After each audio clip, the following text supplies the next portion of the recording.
Governor Punjab की जानिब से वज़ीर आला को डिनोटिफाई करने का इक़दाम अदालत में चैलेंज। परवेज़ इलाही ने लाहौर हाई कोर्ट में दरखास्त दायर कर दी। गवर्नर ने एतमाद का वोट लेने के लिए वज़ीर आला को नहीं स्पीकर को खत लिखा। स्पीकर का बुलाया इजलास, गवर्नर खत नहीं कर सकता, दरखास्त में मौक़िफ़। गवर्नर पंजाब ने हल्फ तोड़ा, आईनी इख्तियारात से तजावुज़ किया। आर्टिकल 130 के सब आर्टिकल 7 के मुताबिक उठाए गए इक़दाम गैर कानूनी और गैर आईनी। आर्टिकल 101 के तहत ओहदे से हटाया जाए। सदर ममलिकत वज़ीर आज़म को मुरासला अरसाल।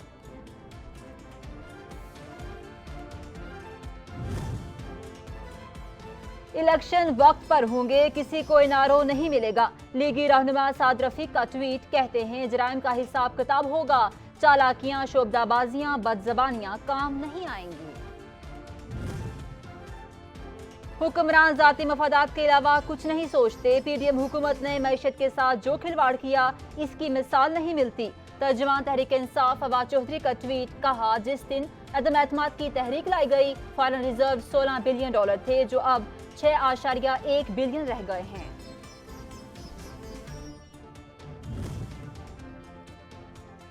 गवर्नर पंजाब का नोटिफिकेशन गैर कानूनी है, जो बरकरार नहीं रहेगा। पीटीआई रहनुमा शीरी मजारी का ट्वीट, लिखा रियासत ने लफ्ज़ गैर जानिबदार को जो नई तारीफ दी, इसके अंदर एक और खेल खेला जा रहा है। इस गैर कानूनी हुक्मनामे को जाहिर करने के बजाय इस पर सवाल किया जाना चाहिए।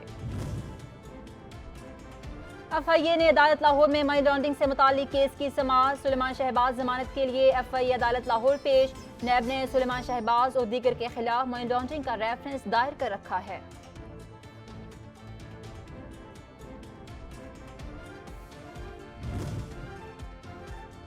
और कराची की एहतसाब अदालत में क्लिफ्टन में सरकारी जमीन गैर कानूनी अलाटमेंट रेफरेंस। पीएसपी के चेयरमैन मुस्तफा कमाल समेत दीगर अदालत पेश।